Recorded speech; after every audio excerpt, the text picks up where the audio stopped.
यानी कि बाई का मतलब यंग डबल स्लिट एक्सपेरिमेंट। ठीक है, यंग डबल स्लिट एक्सपेरिमेंट में मैंने कहा था हमेशा इंटरफेरेंस होता है। इंटरफेरेंस का मतलब क्या है, जब दो बेबी आपस में मिलते हैं एक वेव बनाते हैं तो उसे हम लोग क्या बोलेंगे, हमारा क्या होगा, इंटरफेरेंस। सर इंटरफेरेंस में क्या था कि जो दो स्लिट्स होती थी, मान लो स्लिट S1 और S2 है, इन दोनों के बीच की दूरी क्या थी, d थी, और यहाँ पर क्या है, स्क्रीन। अगर मैं कहूँ यहाँ से जो ब्राइट फ्रिंज मिल रही थी, देखो सेंटर पे तो हमेशा क्या मिलती है, ब्राइट, उसके बाद हमें डार्क ब्राइट अगर ये दूरी बाई है तो मैंने दो चीजें आपको कही थी। सबसे पहले एक तो मैंने कहा था ब्राइट फ्रिंज के लिए, ब्राइट फ्रिंज के लिए जो फार्मूला होता था y इक्वल टू वो n lambda d upon bright fringe के लिए n lambda d upon d, जहां n स्टार्ट होता था 0 से प्लस माइनस 1 प्लस माइनस 2 ये स्टार्ट होता। लेकिन अगर मैं ब्राइट के बाद में डार्क की बात करूं, डार्क का जो फार्मूला होता था 2n minus 1 lambda d upon 2d, जहां पर जो n होता था वो स्टार्ट होता था प्लस माइनस 1 प्लस माइनस 2 ये सब। ठीक है, अब जरा सोचो सर, सेंटर में ब्राइट फिर मिली डार्क फिर ब्राइट डार्क, अब देखो दो ब्राइट के बीच की दूरी, सॉरी दो ब्राइट के बीच की दूरी, ठीक है, क्या कहलाती थी, बीटा, जिसे हम बोलते थे फ्रिंज विड्थ। ऐसे ही दो डार्क के बीच की भी दूरी क्या कहलाएगी, बीटा, जिसे हमने बोला था फ्रिंज विड्थ। और जो फ्रिंज विड्थ होती थी वो क्या होती थी, फ्रिंज विड्थ तुम्हारी क्या निकल के आती थी, बीटा बराबर लैम्डा d अपॉन d। ठीक है, जो फ्रिंज विड्थ थी वो थी लैम्डा d अपॉन d, ये होती थी। यानी कि अब देखो ये लैम्डा d अपॉन d क्या एक डिस्टेंस है जो किसके, ब्राइट या ब्राइट के बीच की कह दो या फिर डार्क और डार्क के बीच की। अब जरा सोचो, और वो भी कैसी ब्राइट और ब्राइट, अल्टरनेट का मतलब है एक ब्राइट की होगी इसके बाद जो ब्राइट आएगी उसके बीच की। ये नहीं कि इस ब्राइट और इस ब्राइट के बीच में देख रहे हो, ऐसा नहीं। ठीक है, तो अल्टरनेट अगर मैं देखूंगा इस ब्राइट और इस ब्राइट के बीच की दूरी क्या कहलाएगी, लैम्डा d अपॉन d। ऐसे ही यहाँ डार्क है और यहाँ डार्क है, इन दोनों के बीच की दूरी भी क्या कहलाएगी, लैम्डा d अपॉन d। बोले ठीक है, अब देखना जरा समझो एक चीज, अगर कहा जाए ये ब्राइट है, ये dark, bright dark bright, sir ये दूरी चाहे ये दूरी, दोनों को हम क्या बोलेंगे, बीटा। अगर ये तो जितनी दूरी ये है उतनी दूरी ये है, तो डार्क और ब्राइट के बीच की दूरी को क्या बोलेंगे, बीटा बाई 2। यहाँ से यहाँ तक बीटा तो आधी क्या होगी, यानी कि सर अगर ब्राइट और डार्क के बीच की दूरी कहा जाए, ब्राइट और डार्क के बीच की दूरी क्या होगी, तो वो होगी बीटा बाई 2। अब क्वेश्चन लिखना,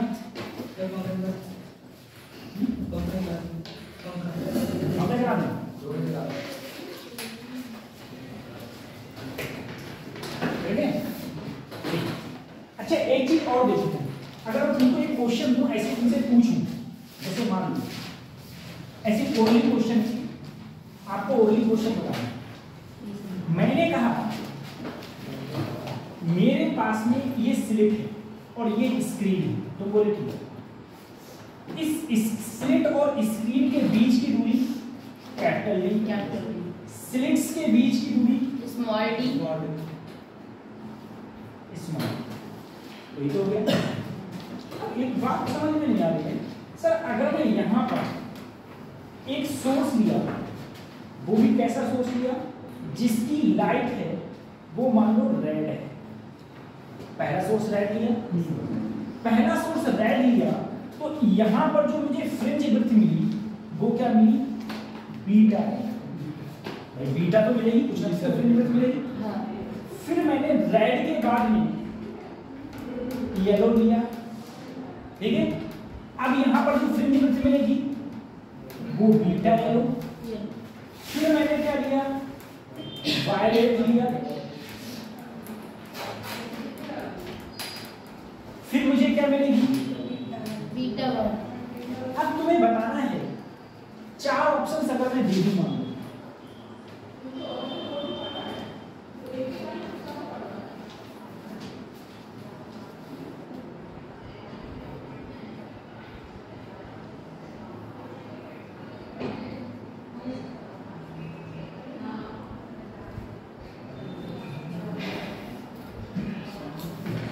ठीक है, या फिर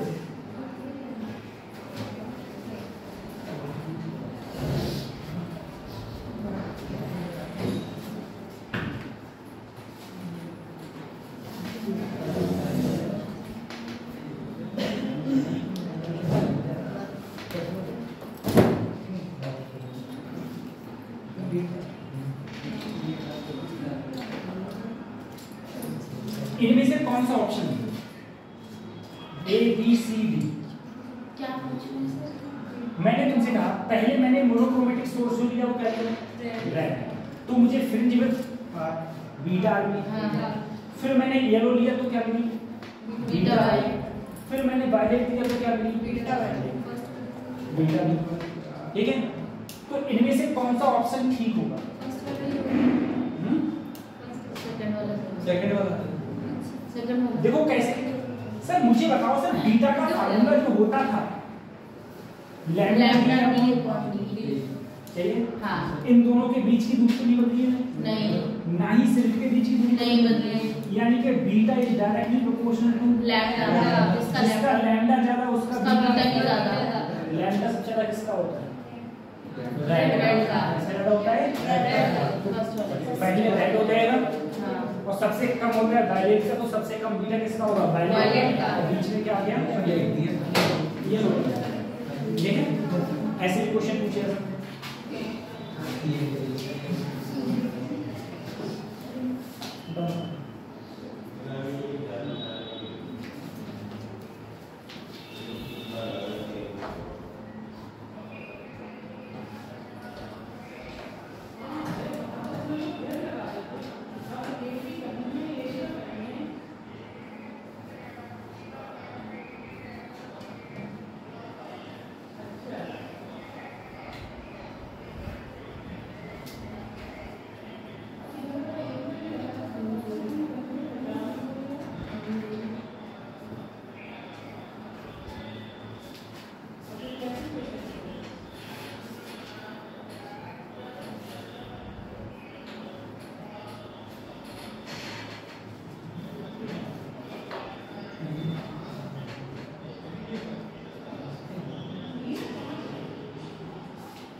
बता दिया।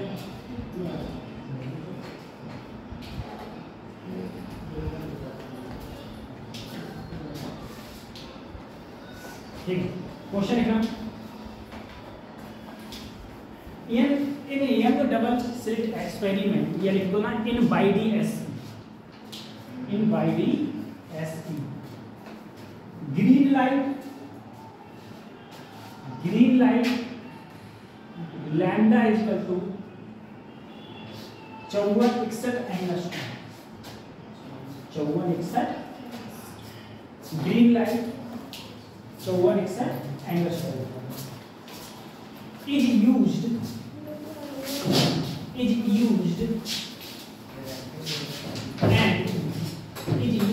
and 60 fringes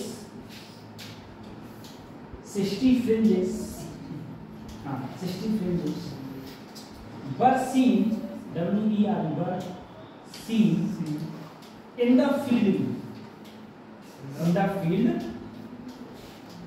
the field B. Now sodium light is used.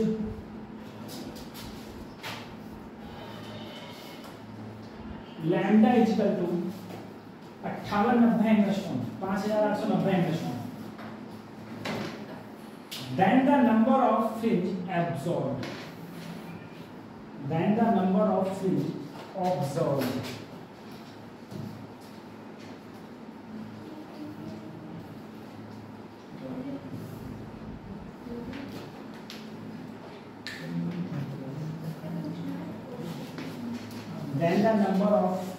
absorbed. सोचो कैसे होगा?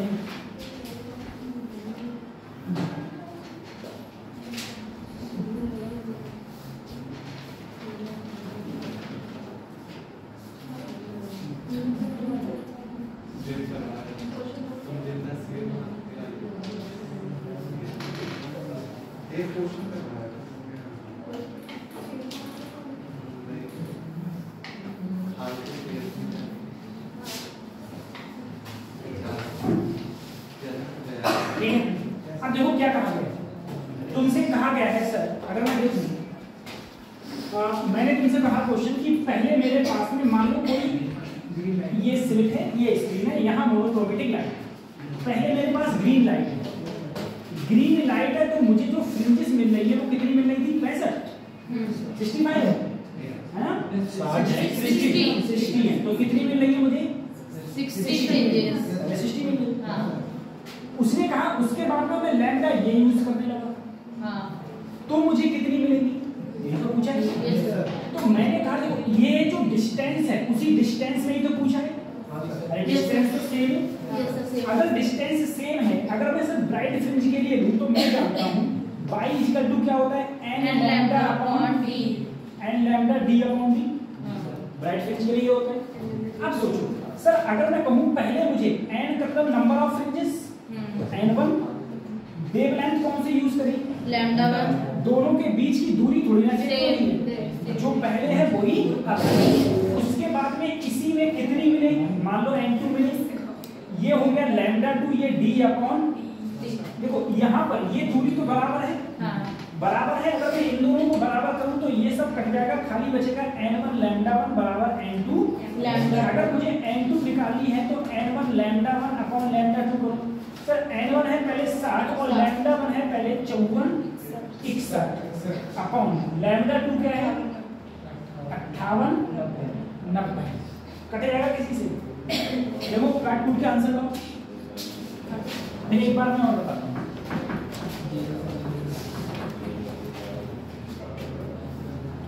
60 54 58 इससे 6 से काटिएगा. बोलो 5 से नहीं कटेगा, 6 से ही कटेगा. 6 54 बचे 4 और नहीं कट रहा है. 6 से 5 से कट जाएगा, 5 से कट जाएगा है ना? 5 से काट देगा. 12 पंजे 5 एकम 5, 5 एकम 5, 5 सत्ते 35 और 5 अट्ठे 40. इसी से कटेगा कटेगा 4 से कट जाएगा. 4 3 4 दूनी 8 बचे 3 4 सत्ते 4 अट्ठे 32 4 नेम 36 नहीं कटता. फिर 2 से काटें. 2 से काटो. 2 छम 2 पंजे 10 2 अट्ठे 16 2 नेम 18. अच्छा, अगर मैं इसको इससे काटूं कट रहा है, इसको इससे काटा जाए तो 54 61 3 से कट जाएगा. 3 एकम 5 से ही कटेगा. नहीं अब 5 से कट जाएगा, 3 से कटेगा. 3 एकम 3 से नहीं कट रहा. 3 से नहीं कट रहा.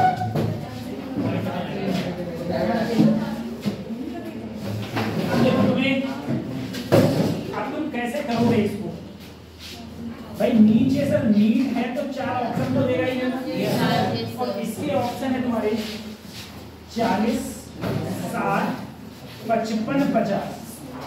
ठीक है, ये 4 ऑप्शन है, 40, 60, 55, 50। अब तुम देखो एक बात जरा समझो सर, अगर मैं इसको इससे काटूंगा, अगर यहाँ पूरा 10 कटता, पूरा 10 होता, तब तो यहाँ पर 10 धन 60 आता। हाँ, सर। ये तो है नहीं, क्योंकि यहाँ पर क्या है, कम है।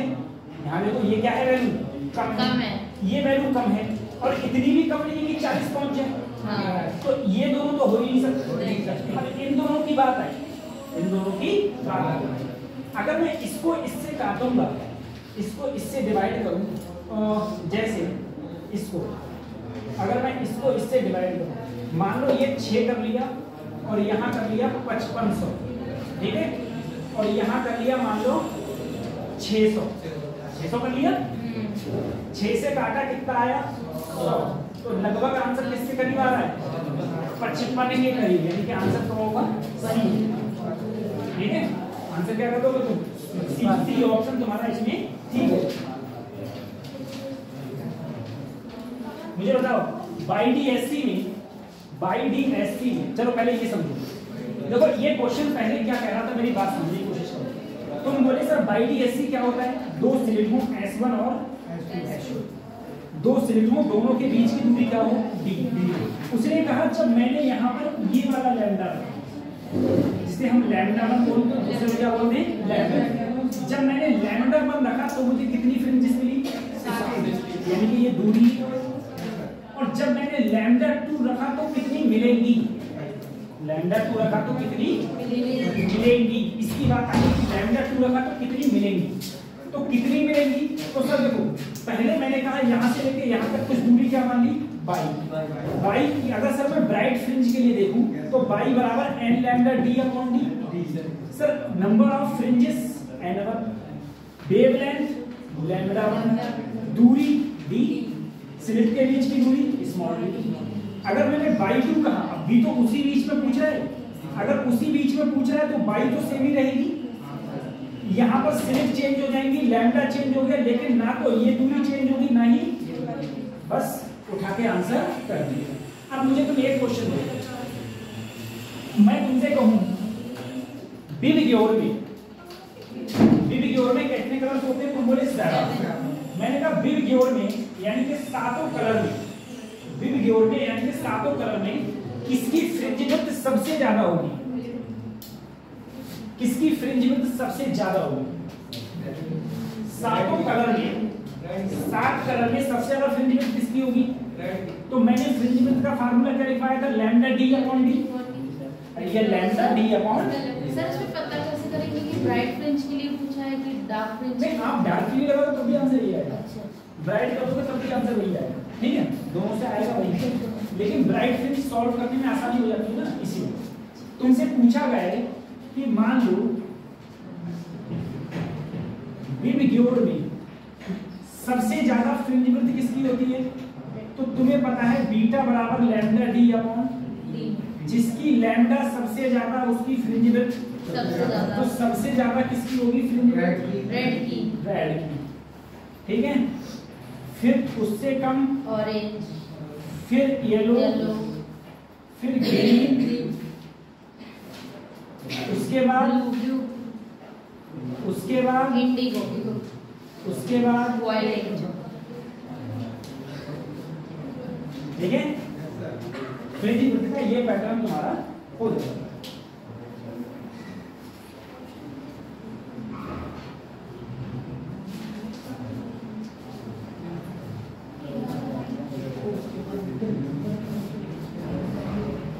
क्वेश्चन लिखना,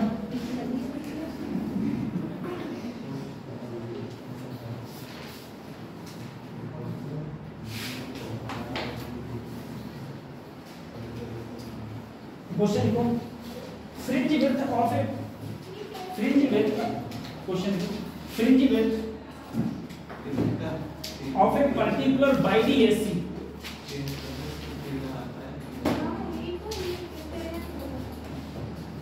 फ्रिंज विड्थ ऑफ ए बाईडीएससी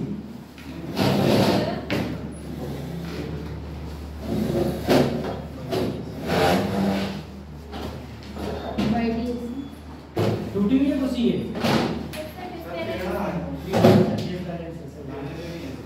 चलो syringe width in a particular YDSC is measured to be beta. Fringe width in a particular YDSE is measured to be beta. To be beta. What will be the fringe width? What will be the fringe width? What will be the fringe width if wavelength of light is double? If wavelength of light is double, wavelength of light is double, separation between the slit edge, double separation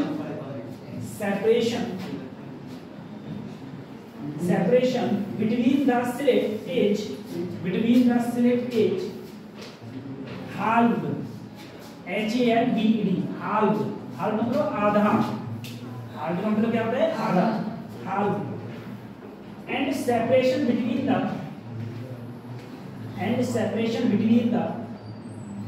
screen and slit edge, tripled, TRIPLED,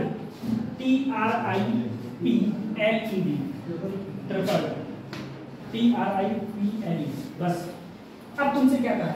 तुमसे कहा है अगर मैंने wavelength क्या कर दी दुगनी, small D क्या कर दिया आधा, आधा मतलब क्या होता है आधा, और उसने कहा बीच की जो डिस्टेंस है वो कर दी तिगनी, तो बताओ अब फ्रिंज विड्थ क्या होगी?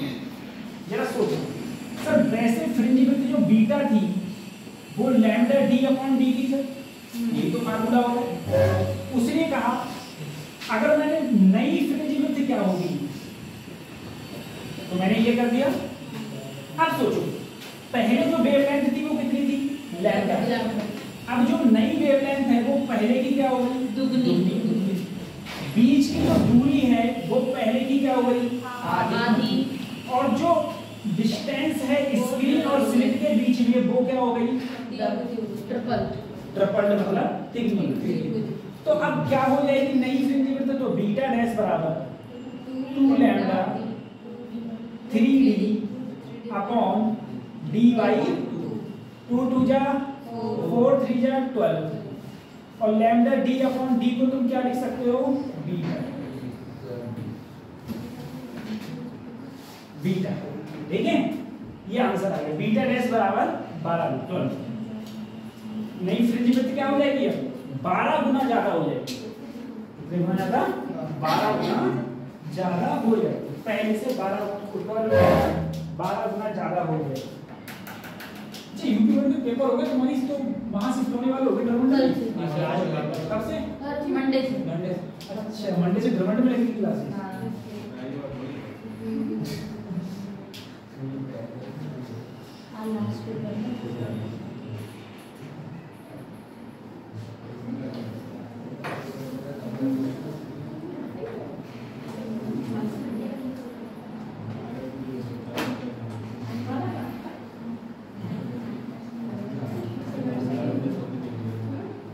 लिया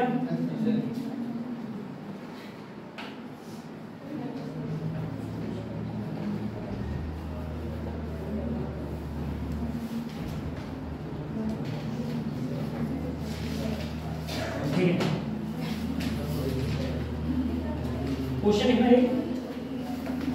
एक क्वेश्चन लिखो, करना रेडी कैसे करो। क्वेश्चन लिखा इन YDSE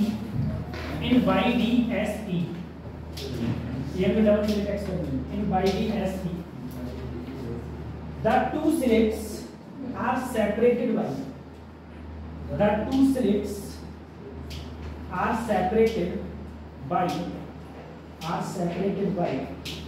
0.1 mm and they are 0.5 meter from the screen, 5 meter from the screen. The wavelength of light used is 5,000 angstrom. 5,000. Find the distance between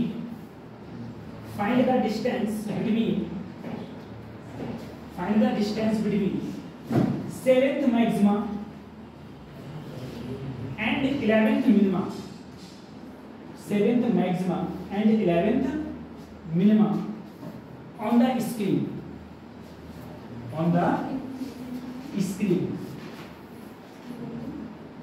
7th maxima and 11th minima on the screen.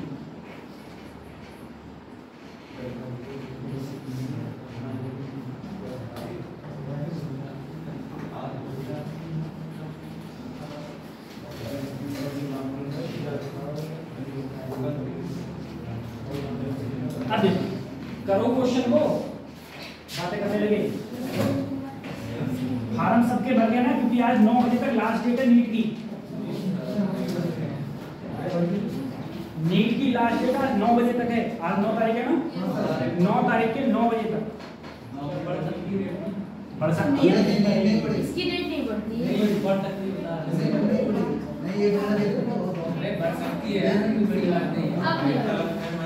Paper 5 तारीख को है।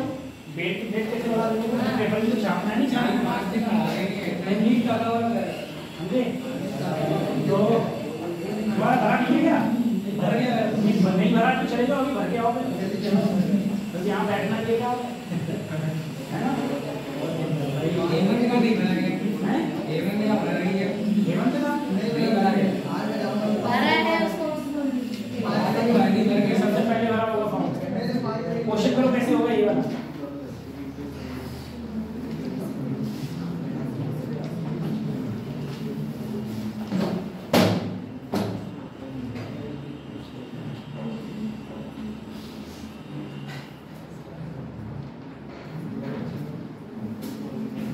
Sir जो question कहा गया है, तुमसे दूरी पूछा है किसका? 7th क्या है? Maxima minima. ठीक है, मैक्सिमा का मतलब ब्राइट फ्रिंज, और 11th क्या है? मिनिमा। 11th मिनिमा मतलब डार्क फ्रिंज। इन दोनों के बीच की दूरी तो पूछा है। कैसे निकालो? ये सेंट्रल है। सेंटर से अगर तुम 11th डार्क की दूरी ये होगी, और सेंटर से 7th ब्राइट की दूरी ये होगी। अगर इसमें से ये घटा दो, क्या मुझे ये दूरी आ जाएगी? यही तो पूछिए।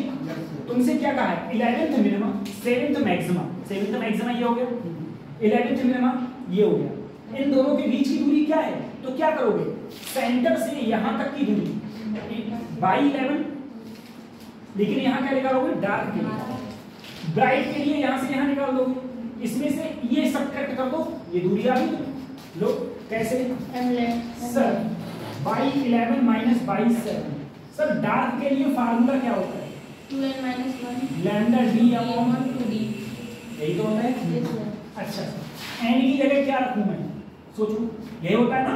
अब मैं ऐसे कर दे रहा हूं, n की जगह रखूं 11 ही तो है। तो 2n - 1, 11 दूनी 22, 22 में से 1 गया 21। लैम्डा d अपॉन, यही तो हो गया। अब सर जी ये ब्राइट के लिए होता है n lambda d upon d। ठीक है, n की जगह 7, तो 7 लैम्डा d अपॉन d हो गया। ठीक है sir, lambda d upon d common ले लिया। यहाँ क्या बचा? 21/2, 10.5 माइनस 7। ठीक है, 10.5 माइनस, ये समझ गया 10.5 कैसे हो गया? सर लैम्डा की वैल्यू कितनी वेवलेंथ दे रखी है? 5000 ना। Yes sir. तो 5000। ठीक है, दूरी कितनी दे रखी है? d 0.1 है। 0.1 नहीं है, 0.5। कैपिटल D 0.5 और स्मॉल d 0.1 mm। mm को किसमें बदले? मीटर में। तो 10 की घात माइनस, और यहाँ पर जब 7 घटाए तो क्या बचा? 3.5 बचा। सर ये पॉइंट हटाया तो इधर 0 लगाया, ठीक है सर। यहाँ पर देखो 1 2 3 4, 4 जब इसमें से कम हुए तो 10 की घात माइनस 35 पंजे, अरे 55 25 के हासिल लगे 2, 5 3 15 और 2 के बाद दशमलव, 2 के बाद दशमलव अपॉन नीचे क्या है 10 की घात माइनस, जब ये तो खत्म हो गया, -3 ऊपर जाएगा तो प्लस में बदल जाएगा, यानी कि जब ये ऊपर जाएगा जब ये प्लस में बदलेगा तो यहाँ पर सिर्फ क्या बचेगा माइनस का। अब मल्टीप्लाई करो, 55 5 सत्ते 5 एकम, सही है। आंसर आया 8.75 mm, ठीक है। -3 को मैंने क्या किया mm लिख दिया, ठीक है, सिंपल आंसर हो गया।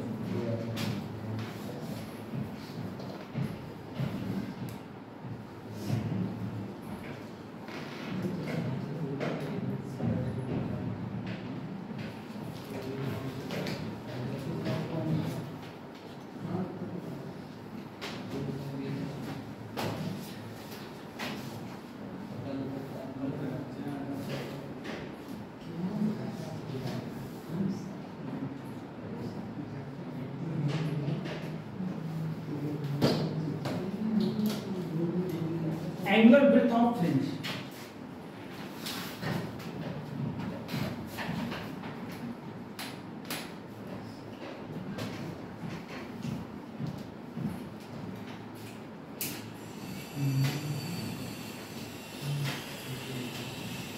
बच्चों मेहनत कर रही हूँ, बता रहा हूँ।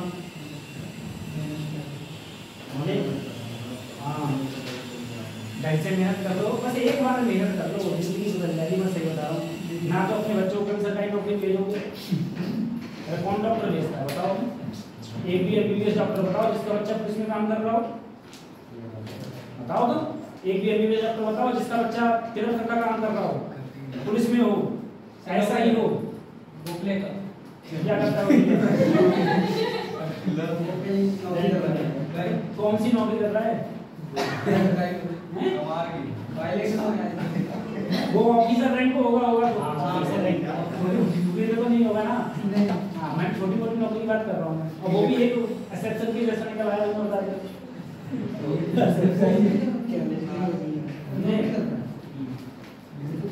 नहीं तो पुलिस वाला कभी नहीं चाहता मेरा बच्चा पुलिस वाला बने, पुलिस वाला चाहते हैं बच्चा पुलिस वाला बने, कभी नहीं चाहते। अगर उससे कुछ नहीं होता है तो चाहते हैं हाँ बन जाए, कुछ तो हो ही जाए, कुछ तो हो ही जाए।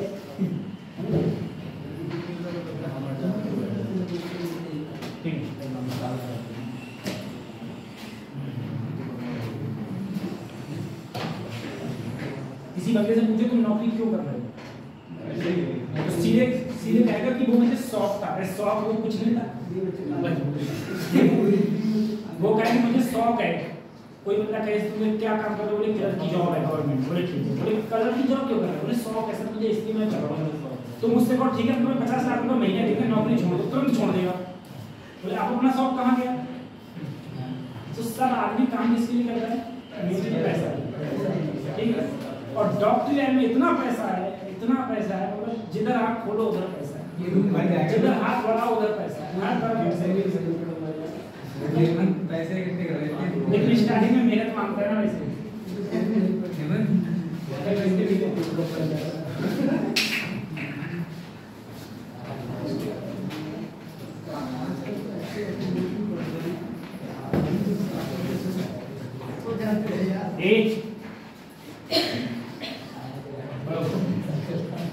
और तुम लोग पता है, तुम लोग ने अभी शायद तुम लोगों से कोई अभी बाहर कोचिंग करके आया नहीं, जो मतलब बाहर कोचिंग करके आता है ना, सब दूर के ढोल सुहावने होते हैं,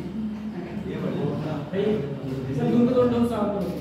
वहाँ पर टीचर कुछ पढ़ाया जा रहा है, मतलब जो कोर्स में आता ही नहीं, जो कोर्स में कभी पूछा ही नहीं गया वो भी लगता है पढ़ाया। तुम नोट्स उठा के देखो, ऐसे ऐसे क्वेश्चंस करवाई होती है ऊपर लेवल के, भाई ये जेई तो ना दे रहा है, ना ही एडवांस दे रहा है, ये नीट दे रहा है। तो नीट लेवल के क्वेश्चन कराओ, जिस लेवल के क्वेश्चंस आते हैं वो भी नहीं पता। अब बड़ी बड़ी चीजें जैसे कानपुर देख लो, कानपुर में कुछ बच्चों से मेरी बात होती है, मेरी बात होती है तो वो कहते हैं सर हर महीने टीचर चेंज हो जाता है, कोई टीचर कुछ पढ़ा रहा है, हर महीने टीचर चेंज। अब किसी एक टीचर को जानने के लिए कम से कम मुझे लगता है तुम्हें 1-1.5 महीना लगता है बच्चे के। 1-1.5 महीने में टीचर उसकी भाषा, बच्चा उसकी भाषा समझ पाता है, उसको पढ़ाने का तरीका समझ पाता है, तब तक पता चलिए टीचर चेंज हो गए। समझे? वहां पर टीचर को क्या है, बोले यहाँ सैलरी ज्यादा दे रहे हैं, तब दूसरे ने कह दिया हम तुम्हें और ज्यादा देंगे, तो उन्होंने ठीक है भाई साहब राम राम आप तुम्हारे यहाँ से पढ़ा दूसरी जगह पढ़ा रहा है। ये सारी चीजें रहती हैं।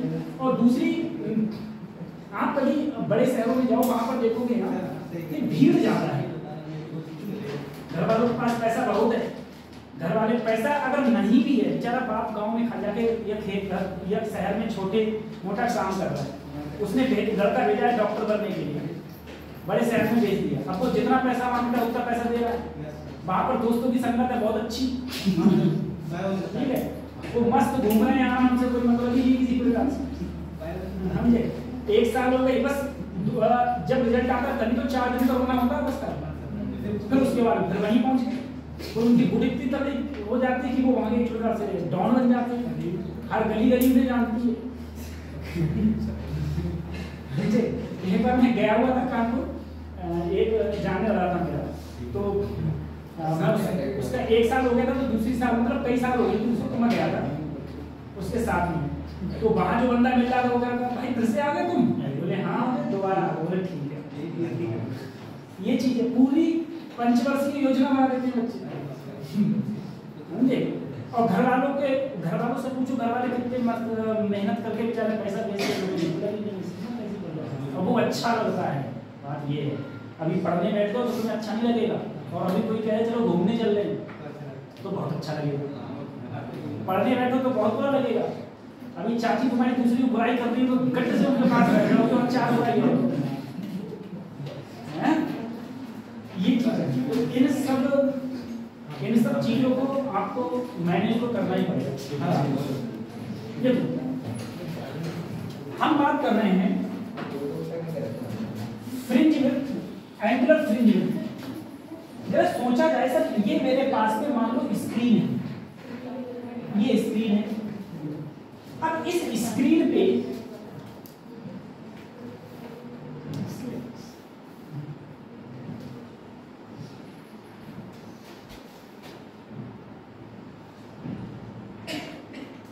ये इन दोनों के बीच की दूरी होगी d, तुम बोले ये सब सेंटर है, S1 S2 है सिलेक्ट्स, ये सेंटर है, यहां हमेशा क्या मिलेगी? तुम बोले ब्राइट, ठीक कोई बात। तो बोले मान लो सर मुझे कहीं पर फ्रिंज विड्थ मिल रही है, कुछ भी मिल रही, तो ये इससे कुछ एंगल बना रहे हैं। मैंने कहा कितना एंगल बना रहे हैं? मान लो थीटा। अब देखना सबसे पहले सर एंगुलर फ्रिंज विड्थ होती है, एंगुलर का मतलब कोण आ गया, एंगल जहां एंगुलर का मतलब क्या आ गया? कोण, यानी घूम रही। मैंने तुमसे कहा यदि मानो कि सर एन ब्राइट फ्रिंज यहां मिल रही है, मान लो यहां मिल रही है एन ब्राइट फ्रिंज, ठीक है, अगर मैं इसके ऊपर जाऊं तो इसके ऊपर डार्क भी मिल रही होगी, और डार्क के बाद में फिर से एक ब्राइट मिलेगी, उसको मैं कौन सी ब्राइट बोलूंगा? n+1 bright. ये n भी ब्राइट है तो वो कौन सी होगी? n+1। अब जरा सोचो सर, ये यहां से कितना एंगल बना रही है? थीटा। अगर मैं इस पॉइंट को इससे मिला दूं तो अगर मैं ये कहूं बेटा ये n है, तो अगर मैं इस एंगल को थीटा n मानूं तो इस वाले एंगल को क्या मानूंगा? थीटा n+1, यही तो मानूंगा। तो अब देखो मैं कहूं एंगुलर विड्थ ऑफ फ्रिंज क्या है? ये एक फ्रिंजी की तो दूरी है, एक फ्रिंजी तो है ये। अब इस एक फ्रिंज के कारण यही तो एंगल आया, और यही एंगल क्या कहलाएगा? Angular width of fringe. ठीक है, कोई एन ब्राइट फ्रिंज यहां, ऊपर n प्लस 1। मैं कहूँ n ब्राइट फ्रिंज एंगल बना रही है थीटा n प्लस 1 बना रही है थीटा n प्लस 1। तो मैं कहूँ एक वृत्त के कारण, सिर्फ एक वृत्त के कारण कितना एंगल बनता है, वो बनना है थीटा। इसी को हम क्या बोलेंगे, एंगल विड्थ ऑफ फ्रिंज। अब मुझे अगर थीटा निकालना है तो क्या करना पड़ेगा, theta n plus 1 minus theta n, देखो theta n plus 1 minus theta n, यही तो करना पड़ेगा सर जी। इसमें से ये घटा दूं तो ये एंगल नहीं आ जाएगा। Yes sir. अब तुम बोले सर थीटा कैसे निकालूंगा, देखो अगर मैं थीटा n निकालूंगा, यही तो मेरा थीटा n है, यही थीटा n है, ये दूरी क्या हो जाएगी सर, n है तो बाई n, ठीक है।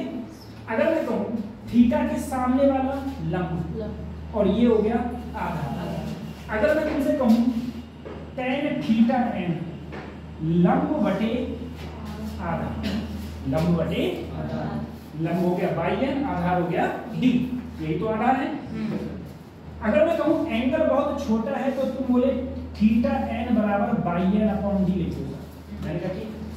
तुम बोले by n, nth bright fringe है, nth ब्राइट फ्रिंज के लिए क्या होता है, n lambda d upon d, n lambda d upon d, और पहले से ये d है, हाँ। एक d से एक d काट गया, यानी कि सर थीटा n की वैल्यू आई n लैम्डा अपॉन d, ठीक है।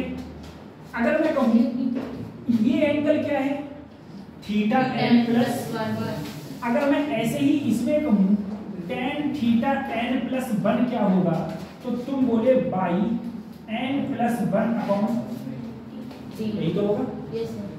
अगर एंगल बहुत छोटे हों तो theta n plus 1, sir by n की वैल्यू को ना रख दो, तो बाई n, देखो पहले फ्रिंज n थी तो n lambda d upon d, अब फ्रिंज कौन सी है, n प्लस 1 की, n प्लस 1, तो n की जगह आप क्या रखोगे, n plus 1 lambda d upon d, और पहले से d है ही, यानी कि यहाँ पर आया n plus 1 lambda upon d।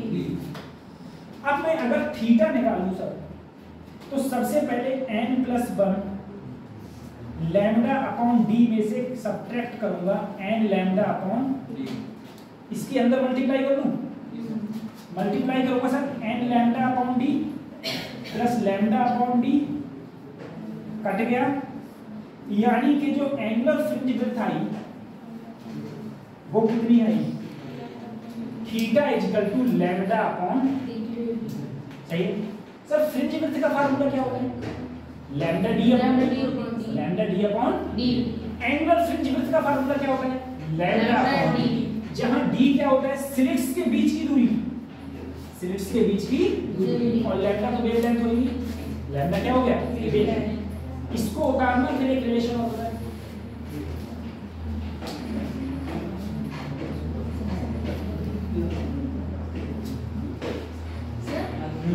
यहाँ पर थीटा n आपने लिया, एक d से एक d कट गया, यहाँ पर एक d बचेगा नहीं, सही है। ऊपर सर, ऊपर इसके ऊपर, ये इसके ऊपर वाला, ये हाँ एक ही d एक d बचेगा।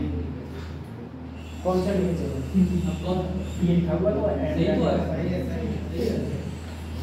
मुझे लगा इसको इससे काटा है। ये बोर्ड बहुत छोटा है ना, काम चला वो बोर्ड है, चलो कोई बात नहीं, आज आपकी बात हो रही है, कल से क्लासरूम बड़ा हो जाएगा।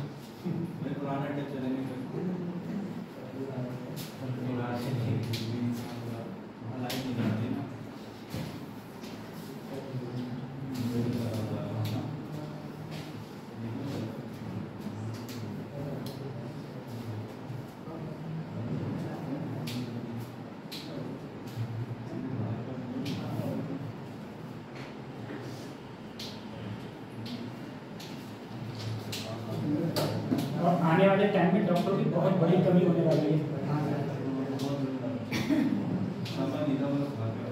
आने वाले टाइम में डॉक्टर की बहुत कमी है, क्योंकि जितना तुम खा रहे हो, तुम क्या सभी लोग, हम तुम सब जहर खा रहे हो, सब केमिकल। देखो कोई भी तुम अनाज खा रहे हो, मुझे बताओ कौन सा धान ऐसा है जो बिना स्प्रे के हो जाता है, क्या चीज, कोई भी दहन बिना स्प्रे के नहीं होता। नहीं, क्यों? दवाई लगनी लगती। ऐसी कौन सी सब्जी है जो बिना स्प्रे के हो जाती है? वो इसकी नहीं है। और भयंकर स्प्रे मार जाती। आम है, आम मैं मार के आ रहा आम अभी फूल आना स्टार्ट हुआ है, स्प्रे हर 8 दिन स्प्रे चल रही है। तब तो आम रुकेगा नहीं, तो वो नहीं रुकेगा। पूरी जमीन है जो पूरी यूरिया डाल के खत्म बंजर बना दिए सब। फर्टिलिटी वो भी सब खत्म। सब खा तो तुम वही रहे हो, अंश कहीं ना कहीं तो जाएगा ही। गन्ना सूख गया हैं? गन्ना हो गया देखो, गन्ना में स्प्रे लगती है, पता तुम लोगों को? यस। गन्ना में स्प्रे लगती है, लगाते जब छोटा होता है गन्ना तब स्प्रे लगती है बहुत। ऐसी कोई सी चीज है ही नहीं जिसको तुम सबसे ज्यादा गन्ने की स्प्रे लगती है। जहर समझ के खा नहीं लेते। नहीं, सबसे ज्यादा सब्जी में लगती है। बैगन में देखा कितनी लगती है, बैगन में कितनी लगती है, तुरई में, अब तुरई आने वाली है, लौकी, स्प्रे। अब सोचो जब इतना सब कुछ खाओ तो बीमार हो गई। आजकल मुझे लगता है ऐसे बहुत बिरले परिवार हैं, अगर एक परिवार में 4 लोग हैं ना तो एक ही दवाई चल रही है। सही बात है। अगर 4 लोग हैं तो एक ही दवाई चल रही है, और वो एक सही होगा कि वो एक बीमार पड़ जाएगा। मतलब अब तुम समझो इतना बड़ा क्षेत्र है, वही बात। सब लोग कहाँ जाओगे? डॉक्टरों के पास जाओ। आने वाले समय में कुछ फायदा नहीं होगा। हाँ, डॉक्टर बनने के लिए बिल्कुल सही।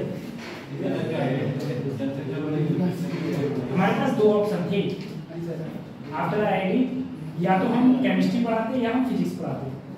मैथ तो हम कतई नहीं पढ़ाते। मैथ तो नहीं पढ़ाते क्योंकि मैथ में जो बच्चा होता है वो सिर्फ आईआईटी का ही पढ़ता है।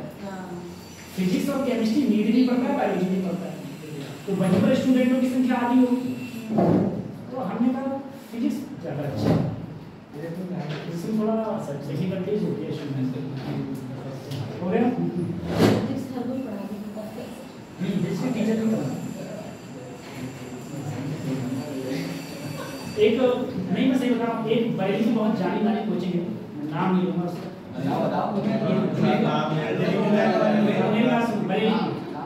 उसमें क्या हुआ, उसमें फिजिक्स की फैकल्टी नहीं थी, उसमें मैथ की फैकल्टी थी। तो वो मैथ का फैकल्टी था, वो मेरा दोस्त था। वो मेरे से बोला कि यार फिजिक्स की फैकल्टी नहीं मिल रही है। मैंने क्या कहा, बोले यार मैं सोच रहा हूँ मैं ही पढ़ाना स्टार्ट करूँ, मैंने आ रही है फिजिक्स। बोले तो क्या हो गया, और वो फिजिक्स पढ़ाता है, आप खूब फिजिक्स पढ़ाता है, सबको फिजिक्स पढ़ाता है। हाँ यार सही है तुम्हारा काम, पढ़ा रहा हूँ फिजिक्स।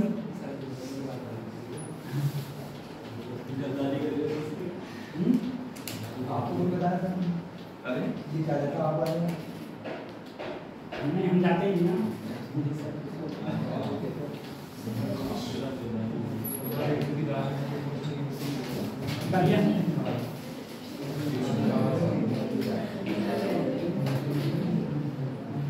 अब देखो तुम बोले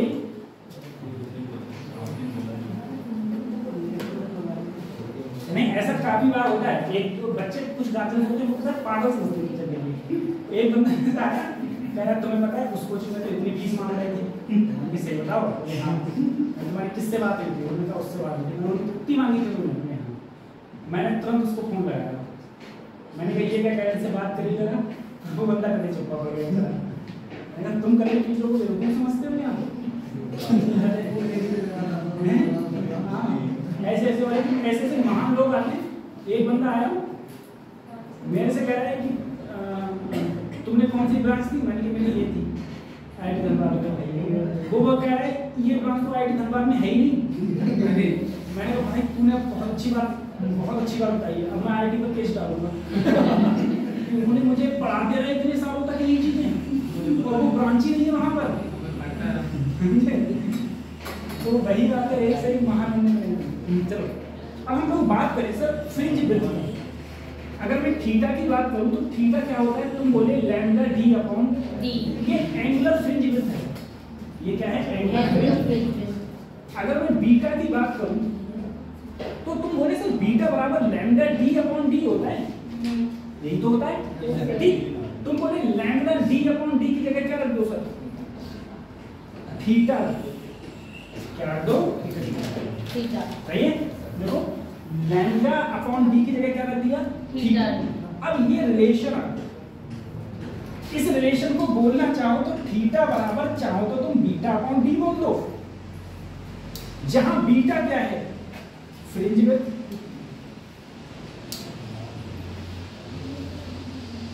और थीटा क्या है बोलो, एंगुलर फ्रिंज विड्थ।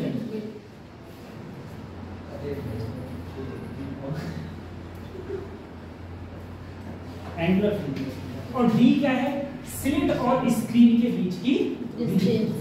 स्लिट और स्क्रीन के बीच की दूरी, सही।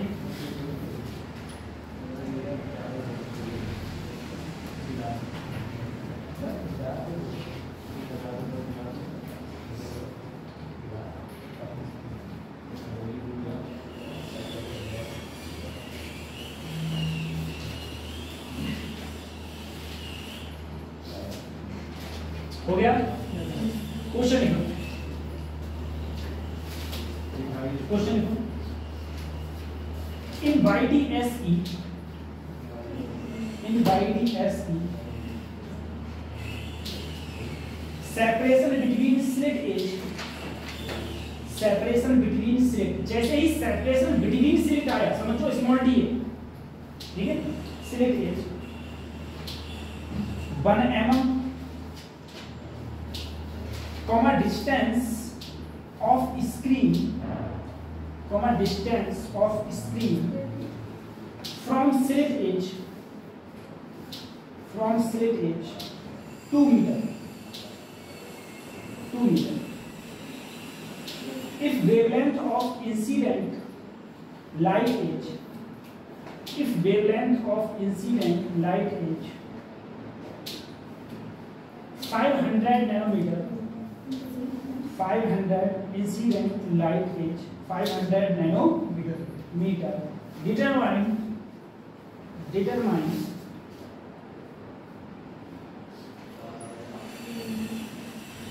तुम्हें फाइंड करना है fringe width comma angular fringe width, angular fringe width comma angular fringe width and angular fringe width and distance between fourth bright fringe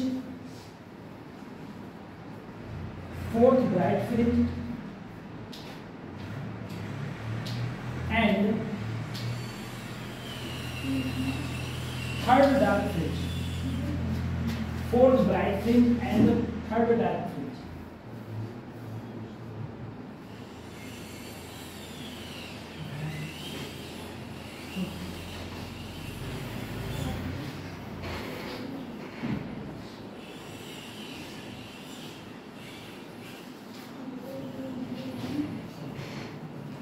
निकालो क्वेश्चन को कैसे करोगे, जल्दी जल्दी निकालते रहो फटाफट।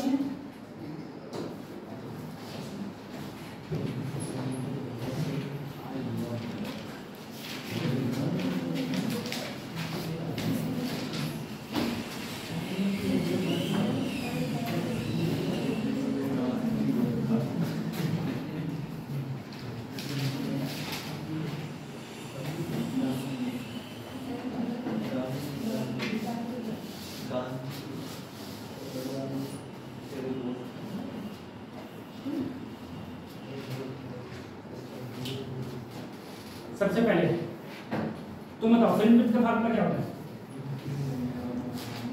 मैं मारूंगा पीछे देखेगा तो क्या होता है, नहीं पता, आप बताओ।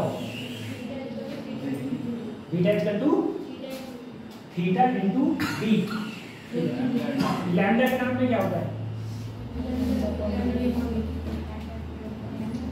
लैम्डा के टर्म पता क्या होगा, लैम्डा डी अपॉन डी। भाई जब तक फार्मूला नहीं याद करोगे कुछ नहीं होने वाला, ठीक है।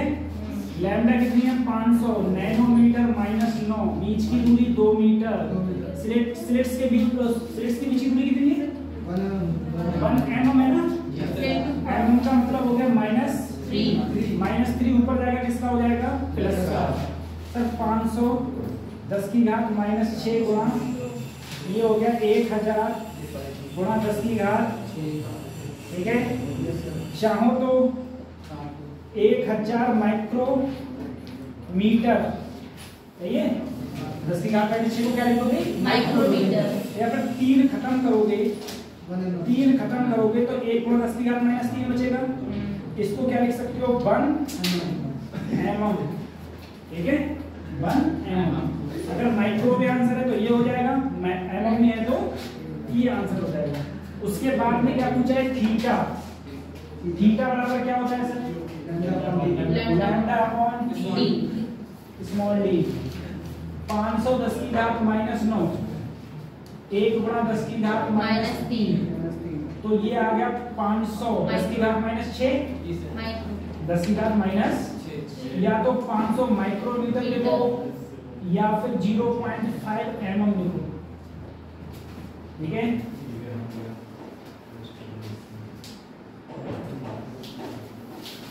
ठीक है, और बल्कि बताइए माइक्रो नहीं होता है, सॉरी, क्यों? ये थीटा है, थीटा किस में होता है? रेडियन में। तो हाँ, तो मिली रेडियन, ठीक है, या फिर मिली रेडियन में 10 की घात -3 रेडियन आता है, और यहाँ 10 की घात -6 थीटा रेडियन में। अब जल्दी से डिस्टेंस निकालो।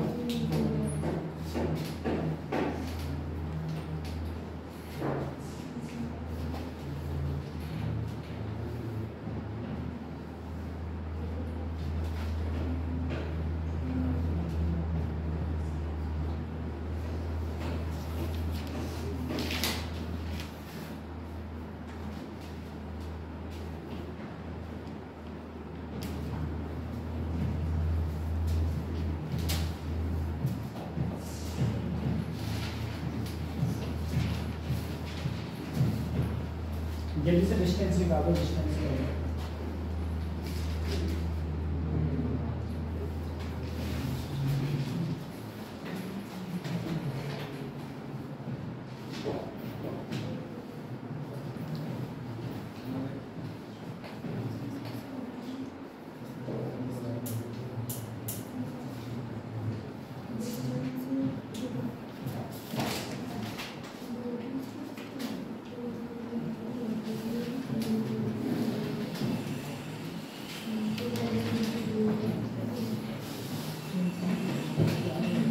डिस्टेंस आ गया।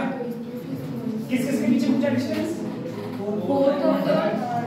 फोर्थ क्या है? ब्राइट।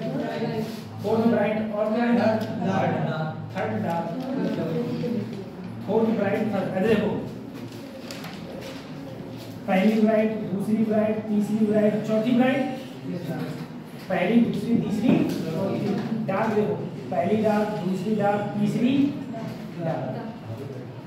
यानी कि ये पूछा है, एक भी तो पूछी है। अब बोलो, डार्क नीचे है ना, ब्राइट ऊपर है, तो तुम लगाओ सबसे पहले फोर्थ ब्राइट के लिए n lambda d upon d। n का वैल्यू 4 लैम्डा d अपॉन। उसके बाद कौन सी डार्क है? थर्ड। फार्मूला क्या होता है डार्क के लिए? 2n - 1 lambda d upon 2d। ये तो होता है, तो क्या होता है? 2n - 1 lambda d upon n की जगह 3, 3 दूनी 6 में से क्या 7 लैम्डा d अपॉन क्या कॉमन हो गया? 4 - 3 पॉइंट क्या 0.5 लैम्डा d अपॉन आ गया। लैम्डा d अपॉन लिख दो, आ जाएगी दूरी, दूरी आएगी बस, उठा के आंसर हो जाएगा।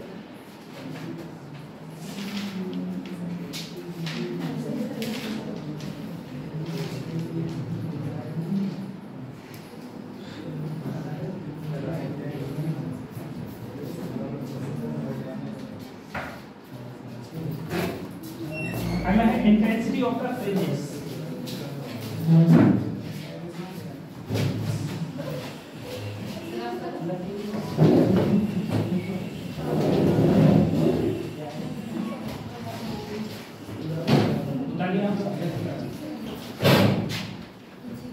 अगला क्या है, इंटेंसिटी ऑफ द फ्रिंजेस। अब सर इंटेंसिटी,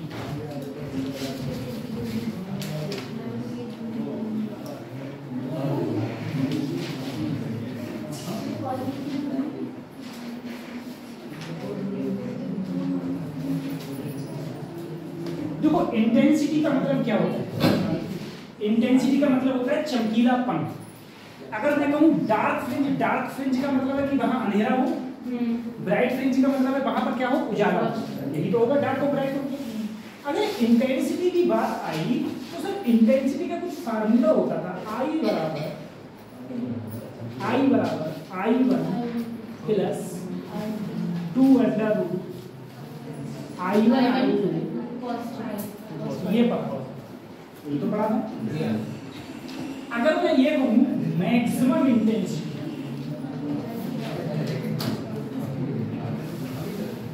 मैक्सिमम इंटेंसिटी, देखो मैक्सिमम इंटेंसिटी का मतलब क्या है, ब्राइट फ्रिंज, यही तो है। मैक्सिमम इंटेंसिटी ज्यादा उजाला, ज्यादा उजाला मतलब ब्राइट फ्रिंज, ब्राइट फ्रिंज मतलब कंस्ट्रक्टिव इंटरफेरेंस।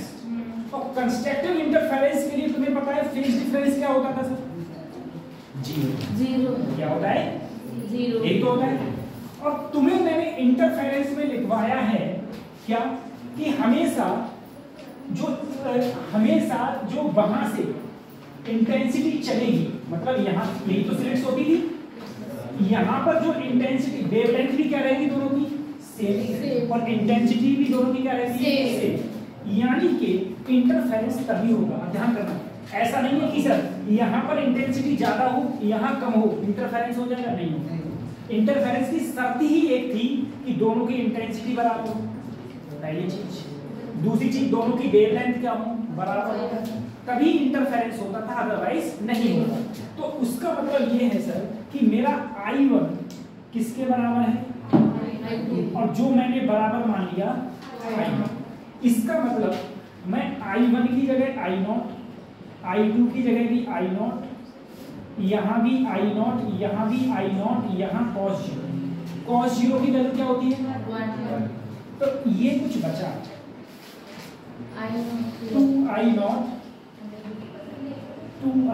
सॉरी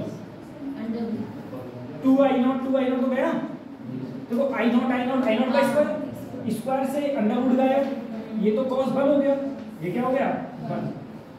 अगर मैं देखूं ये मैक्सिमम ही तो आया है, तो I मैक्सिमम कितना आया मेरा, I मैक्सिमम 4I0 आया, I मैक्सिमम आया मेरा 4। अगर मैं ये कहूँ मेरा फाई 0 ना हो के कुछ एंगल है, मान लो फाई 0 ना हो के कुछ एंगल हो, अगर फाई 0 ना हो के कुछ एंगल होगा, I बराबर I0 प्लस I0, 2I0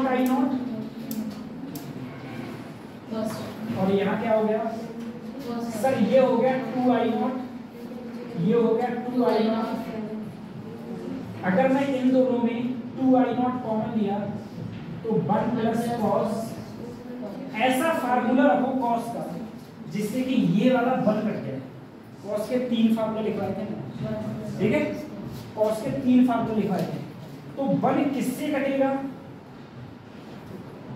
जब इसका फार्मूला रखें हम लोग 2 cos स्क्वायर 5/2 माइनस 1, इससे ये कट गया 2 दूनी 4 I0 cos स्क्वायर 5/2,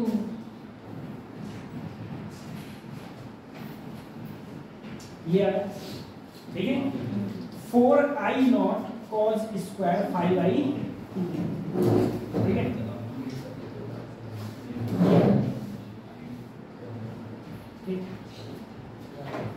अगर मैं I4I0 को क्या रखूं I मैक्सिमम, तो इक्वेशन को ऐसे भी लिख सकता हूं I बराबर I मैक्सिमम, इसे उतारना फिर दोबारा फिर बताऊंगा, इसे उतारो उसे उतारो।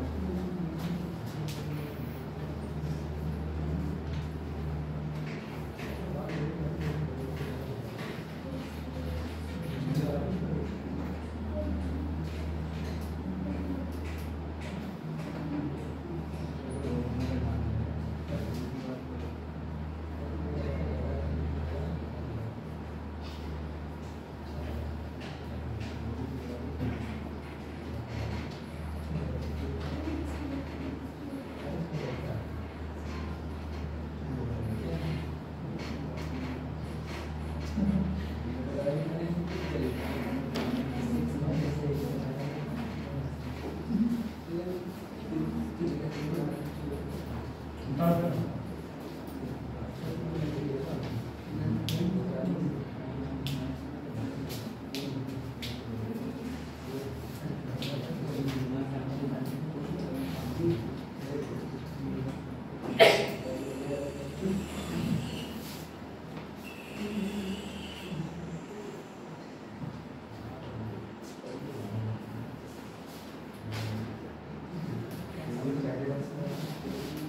दिया?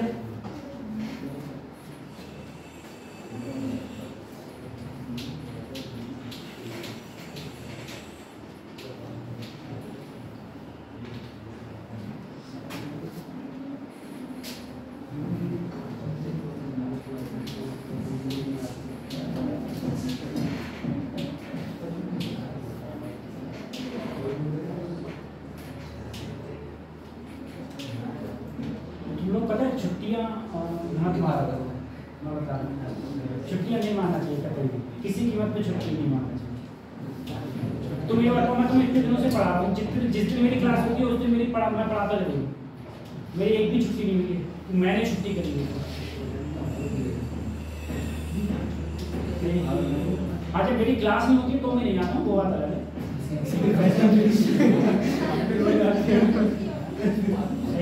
वैसे आप तुम लोगों का टेस्ट छठ के क्लास हो गई तो मैं आ गया। तो पता है आज मेरा एक बहुत अच्छा दोस्त है, मेरा बचपन का दोस्त है, उसकी आज लगन आ रही है, अभी कब चली जाएगी। अरे 3:30 बजे यहाँ से छूटेगी, गर्मियों में तो ये चली जाती है बेटा। नहीं हमारे यहाँ तो आती है,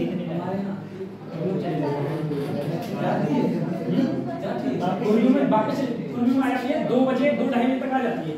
और वो आए जल्दी जल्दी में खाना खाया और आ गई, नाश्ता होगा नहीं ऐसी। हाँ तो चले जाते हैं, कल को मैं बात किया थी हो गया सब, फिर अपन नहीं कर सकते तुम लोगों के चक्कर से, तुम लोगों की क्लास का लॉस होगा। वरना मैं कह देता कि सर आप तो टेस्ट था, मेरी क्लास थोड़ी नहीं थी। मैंने बोला तो आपका टेस्ट कैंसिल हो गया। देखो अब एक बात समझो जरा, एक मेरी बात समझो, ध्यान दो। एक बात समझो, मैंने तुमसे कहा था सेंटर पर हमेशा क्या मिलता है? ब्राइट। उसके बाद में डार्क ब्राइट मिलते हैं। तुम किसी चीज को डार्क और ब्राइट कब कहोगे?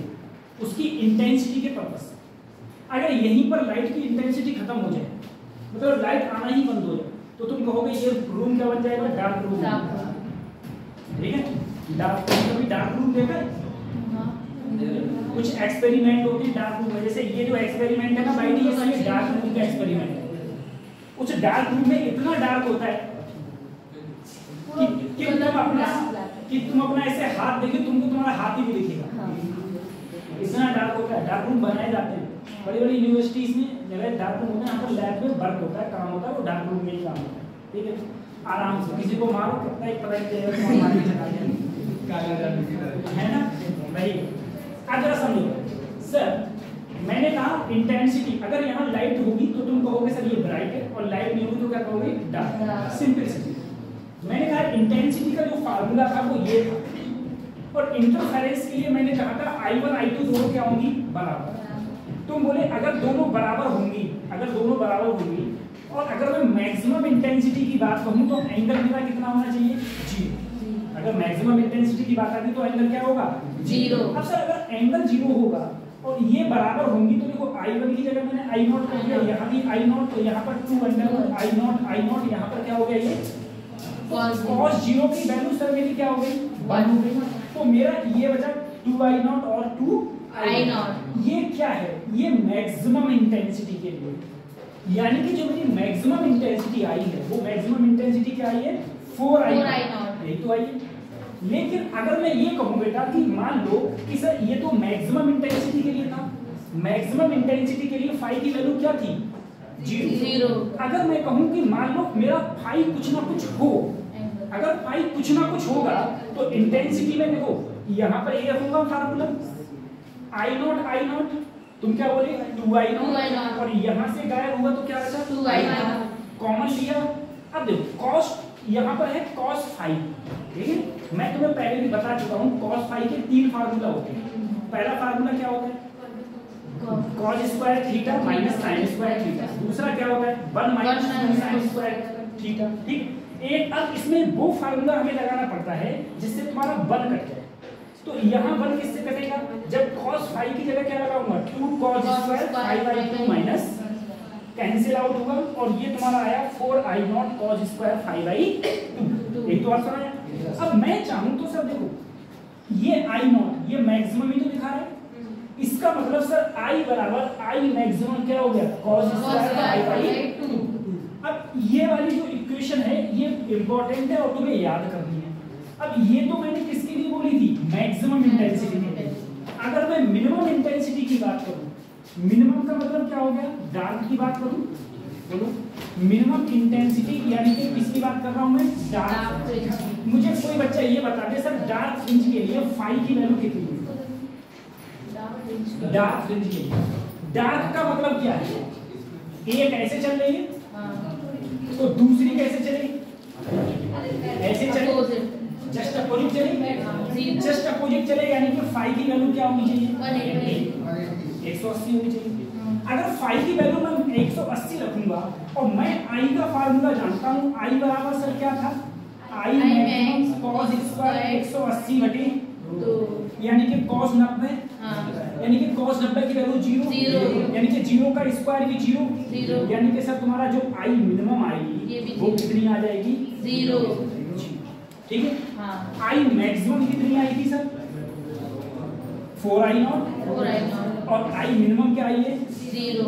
इसका मतलब इस कथन का मतलब समझो, इस कथन का मतलब ये है जहां ब्राइट है वहां प्रॉपर ब्राइट है, प्रॉपर ब्राइट, और जहां डार्क है वहां प्रॉपर डार्क है, क्योंकि वहां पर इंटेंसिटी कितनी हो गई 0 हो गई। मतलब जहां ब्राइट है वहां प्रॉपर ब्राइट और जहां डार्क है वहां प्रॉपर डार्क। ठीक है, ऐसा नहीं है कि जैसे मान लो प्रॉपर डार्क का मतलब क्या हो गया, हम जैसे अमावस्या की रात होती है ना पूरी, कति काली रात होती है, उसको बोले डार्क है। अब ये नहीं तुम पूर्णमासी की कर दो, पूर्णमासी की रात होती है और रात तो दिन के समान होती है लगभग, तो उसे ना तो तुम रात कहोगे ना तुम दिन कहोगे। इसका मतलब जो ब्राइट है वो कति दिन है, जैसे अभी दिन है, और डार्क है का मतलब क्या है पूरी तरीके से अमावस्या। ठीक है, ऐसे डार्क तो डार्क है और ब्राइट तो ब्राइट है। ठीक है, ये मतलब है। उसके बाद क्वेश्चन करेंगे।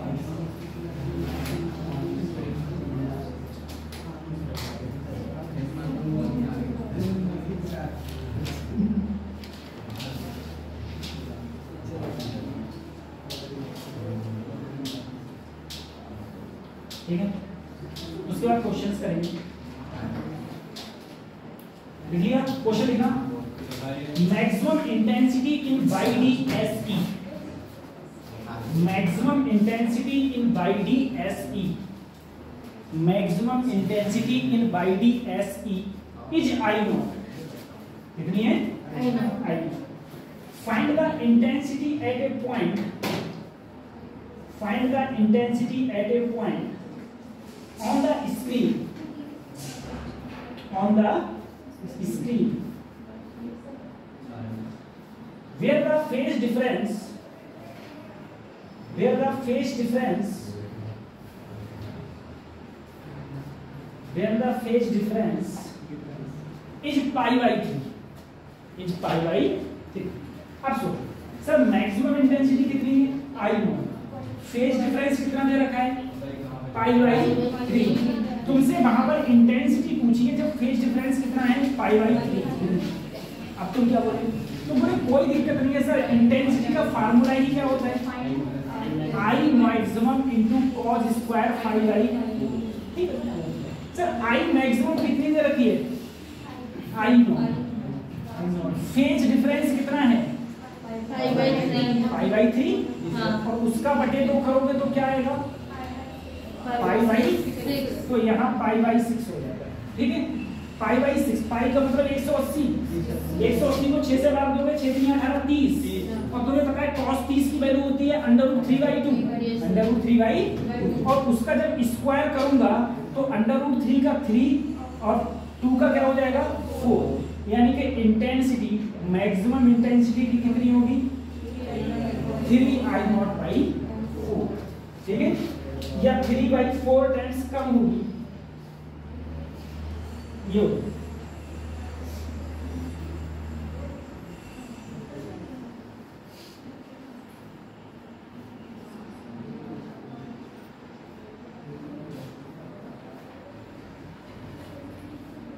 कलिया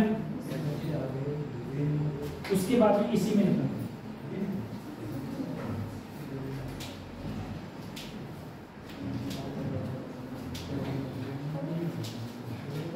in previous question मतलब इसी क्वेश्चन का ये in previous question if path difference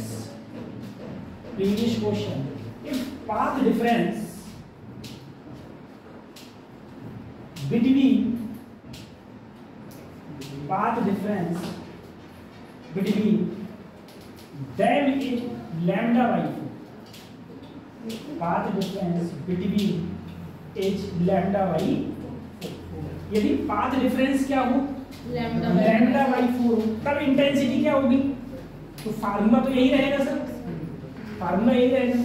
अब देखो पाथ डिफरेंस का मतलब क्या होता है डेल्टा एक्स कितना है λ/4, पाथ डिफरेंस λ/4। अब एक याद रखना रिलेशन है बिटवीन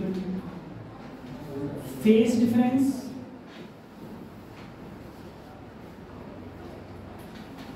और किसके बीच में, बोलो पाथ डिफरेंस। सर अगर मैं डेल्टा फेज डिफरेंस क्या होता है 5 बराबर होता है 2π/λ इंटू डेल्टा, ठीक है, 2π/λ इंटू डेल्टा एक्स। सर 2π ऐसे लैम्डा की वैल्यू π/4 इंटू लैम्डा की वैल्यू लैम्डा ही रहेगी, डेल्टा एक्स पाथ डिफरेंस क्या है लैम्डा से लैम्डा कट गया, आंसर क्या आया π/2। लेकिन यहाँ किसकी जरूरत है, फाई की वैल्यू π/2 है, तो 5/2 की वैल्यू क्या होगी π/4। उठा के अगर ये वैल्यू में यहाँ रखूं तो इंटेंसिटी I बराबर मैक्सिमम इंटेंसिटी तो I0 दे रखी है क्वेश्चन में, यहाँ पर cos स्क्वायर π/4 का मतलब हो गया 45, और तुम्हें पता है cos 45 की वैल्यू होती है 1/√, और 1/√2 का जब स्क्वायर करूंगा तो 1/2, यानी कि आंसर आएगा I0/2 ये।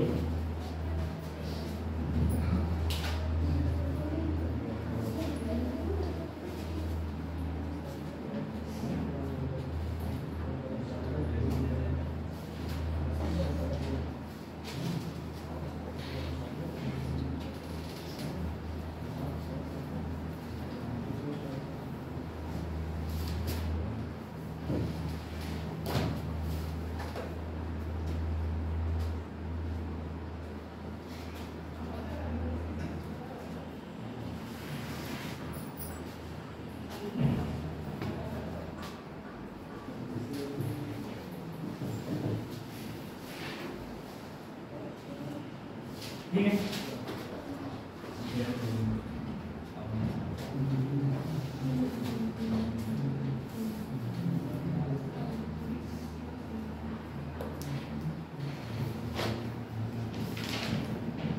तुम लोग मेहनत कर लोगे डॉक्टर बन जाओगे तो हमारा ये फायदा है, कभी जाएंगे तो पर्चा लगाना नहीं पड़ेगा ना, आम तो ढूंढना पड़ेगा। क्या बात कर रहे हैं अच्छा लगता है, पता है मैं उसका एक बता रहा हूँ आपको, जैसे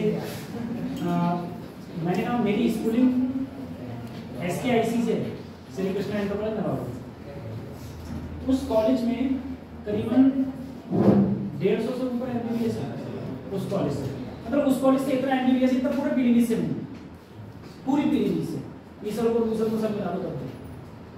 अब वहाँ पर क्या है, वहाँ पर एक टीचर हुआ करते थे जिनका नाम था इंद्रवीर, जावाओं थे, इंद्रवीर सर। वो आईवी सर का पता है क्या था, उन्होंने कभी कोचिंग करी थी नीट की, लेकिन उनका हुआ नहीं।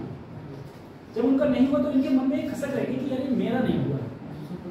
वो आके फिर स्कूल में पढ़ाने लगे, रहने वाले 12 साइड के थे, इधर पढ़ाने लगे। तो उन्होंने बच्चों को मोटिवेट करना स्टार्ट किया कि तुम लोग तैयारी करो। तो जब वो कोचिंग पढ़ा देते थे, कोचिंग पढ़ाने के बाद में एक बैच और लगाते थे एक्स्ट्रा, तो सिर्फ उन्हीं बच्चों को पढ़ाते थे जो बच्चे नीट की तैयारी करना चाहते हैं। तो उनके देखा थे लोग, जो फिजिक्स के टीचर थे डॉक्टर विवेक राय सर, वो भी पढ़ाते थे, ठीक है। हालांकि केमिस्ट्री वाले सब तो नहीं पढ़ाते थे, वो बहुत बड़े बिजनेसमैन इंसान थे। तो वो चीज़, तो ये दो लोग पढ़ाते थे, तो बच्चों को उसमें मोटिवेशन मिलता था। दूसरा, उस समय ऑनलाइन कुछ था नहीं, ये आपको पता है, कुछ भी नहीं था ऑनलाइन किसी प्रकार से। जो कुछ था वो किताबें और टीचर ही, तो वो टीचर मोटिवेट करते थे बच्चों को। धीरे धीरे वहाँ से बच्चे निकलने लगे, फिर 1 देखा दूनी, 2 देखा दूनी, ऐसे बच्चे निकलने लगे। एक टाइम ऐसा आया था, अब तो वो स्कूल इतना खराब हो गया, मतलब अब इतना अच्छा नहीं रहा। उसका रीजन ये रहा, इंद्रवीर सर वो निकल गए, आईवी सर वो निकल गए, नीतीश सर वो निकल गए, मतलब जो टीचर थे वो निकल गए। और वही कोई भी चीज़ हुआ उसकी खासियत सिर्फ टीचरों से होती है। स्कूल तो पहले से वैसे अभी टीचर ही गए तो बच्चे भी तो इसी हिसाब से कम हो, और वो बात नहीं रही क्योंकि बच्चों को मोटिवेट करना है। तो ये क्योंकि सब टीचर गवर्नमेंट होते चले गए, सब प्राइवेट छोड़ते चले गए, सब चले गए सारे के सारे। तो वहाँ पर एक टाइम ऐसा आ गया था कि बच्चे को ये कहता था एमबीबीएस बनना है, बोले हाँ, बोले एमबीबीएस बनना है तो कृष्णा में एडमिशन ले लो। मतलब पता नहीं क्यों ले लो, बस कृष्णा में एडमिशन ले लो, एमबीबीएस बन जाओ। ये वहाँ का चलन हो गया था, ठीक है। और शायद 2007 से 2008 में उसकी मान्यता हुई थी सेंटर में, उसके बाद में बहुत तेजी से उसने ग्रोथ किया। ये सारी चीजें थी। तो मेन चीज करता है टीचर पे डिपेंड करता है। हमारा पीएचडी सेक्टर ऐसा है, यहाँ पर टीचर ही नहीं बोलता है। यहाँ पर जितने भी टीचर हैं जो एकेडमिक पढ़ाते हैं, उनसे तुम पूछो तो वो एक ही बात बोलेंगे कि अरे पहले इंटर तो कर लो, पहले इंटर बोले पहले इंटर पास होते तभी तो आगे बढ़ोगे। अब उनसे ये पूछा जाए कि इस समय दुनिया इतनी फास्ट फॉरवर्ड है कि बच्चा हाई स्कूल के 9th के बाद से या 8वीं के बाद से तैयारी करना स्टार्ट कर देता है। अब तुम पहले इंटर करो। अब दूसरी बात ये है, जब हम लोगों का, अगर मैं अपना ही टाइम बताऊं तुम्हें, हमारे टाइम पे 11th अलग होता था, 12th अलग होता था, और 11th 12th दोनों का मिला के इंटर पूछता था। 11th का आता था फिजिक्स फर्स्ट पेपर, 12th का आता था फिजिक्स सेकेंड पेपर। यानी कि हम 11th 12th दोनों को पढ़ के 2 साल बाद बोर्ड देते थे 12th का। अब हाई स्कूल से 11th से कोई मतलब नहीं। अब जब मतलब नहीं तो बच्चा पढ़ता नहीं। क्या वो नीट में नहीं पूछा जाता? वो नीट में वो पूछा जाता है। दूसरा, सिलेबस इतना रिड्यूस कर दिया, उससे भी मतलब ये सारी चीजें जो रहती हैं वो टीचर पे भी डिपेंड करती है। और सब चीजें पीलीभीत इसीलिए पिछड़ गया, और ये पीलीभीत इसीलिए पिछड़ गया। पीलीभीत में टीचरों ने इतना पोटेंशियल नहीं दिखाया, टीचरों ने कभी मोटिवेट नहीं किया। उन्हें बस अपना मतलब खाली तुम इंटर करो, तुम जाओ, तुम्हारा काम जाने, तुम्हारी छुट्टी कोई मतलब नहीं। बच्चे देखते हैं भले उनके बच्चे कोचिंग कर रहे हैं। हाँ सही है। और ऐसा हुआ, देखो आए वो थे विवेक राय सर थे, उनको लगता 12th के साथ में ही IIT बन गया। और इंद्रवीर सर थे, उनके 12th के साथ में ही MBBS MBBS। और नीतीश सर थे, उनकी भी लड़की थी, 12th के साथ में IIT बनी। और यहाँ के टीचर का क्या हाल है, जब तुम अपने बच्चों को दूसरे बच्चों को सलाह नहीं दोगे, तुम्हारे बच्चे कहाँ से बनेंगे? यही चीज है ना। तो कौन सा, चलो छोड़ो।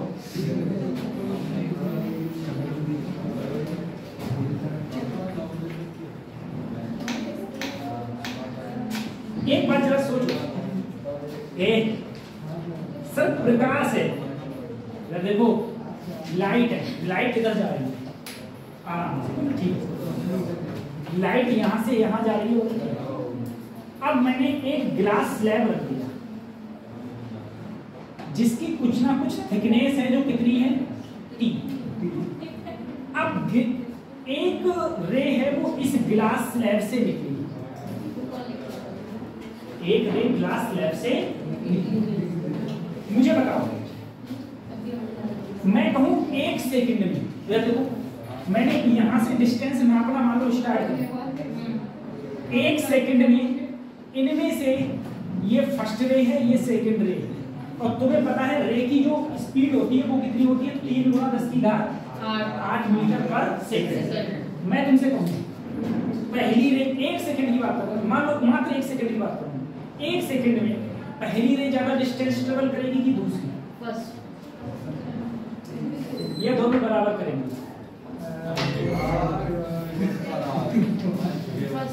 सोचो पहली ज्यादा करेगी दूसरी, ये दोनों बराबर करेगी। सोच सोच के बताओ।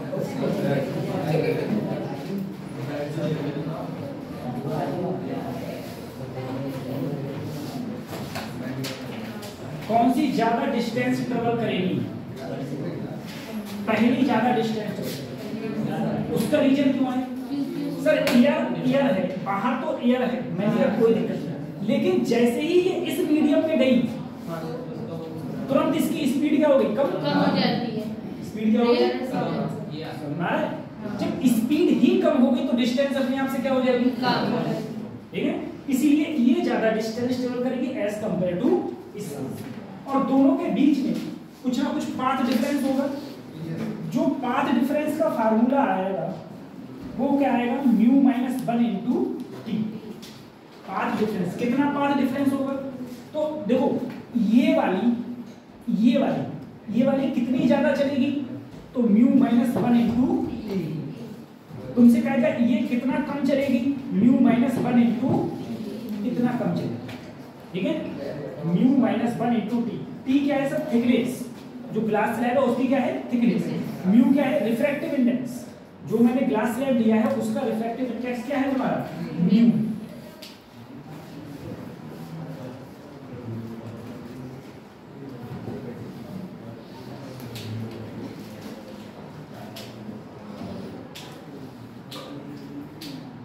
मैंने ऑप्टिक्स का वो भेज दिया था आप लोगों के लिए, आपने करा?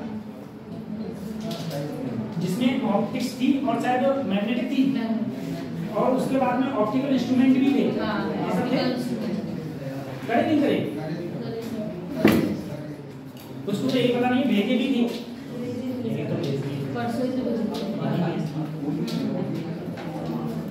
कुछ तो सोच रहे होंगे भेजे भी दे सकते हो आपने।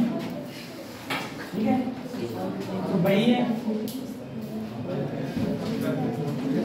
इसकी करना। और हमारे मुश्किल से 3-4 लेक्चर का और सिलेबस बचा है, ठीक है? हाँ, अच्छा रिवीजन करवाए तो कहाँ से रिवीजन करवाए? स्टार्टिंग से तो कराऊंगा नहीं मेरे लेक्चर में। भाई सर जिससे ज्यादा क्वेश्चन आ रहा है वेटेज ज्यादा हो तो थर्मोडायनामिक्स करा देंगे। ठीक है, थर्मोडायनामिक्स का वेटेज ज्यादा है, और उसके साथ में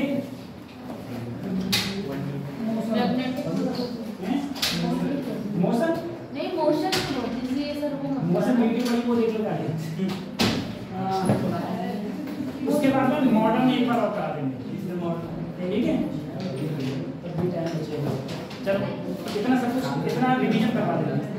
और फिर क्या करेंगे? ये पेपर दे दिया करेंगे तुम्हें, वो पेपर यहाँ डिस्कशन करते रह करेंगे। उसके बाद दोनों रिवीजन होने के बाद में जो क्लासें बचेंगी उसके बाद में बस पर डे दे दिया, पर डे तुमसे डिस्कशन यहाँ पर कर दिया।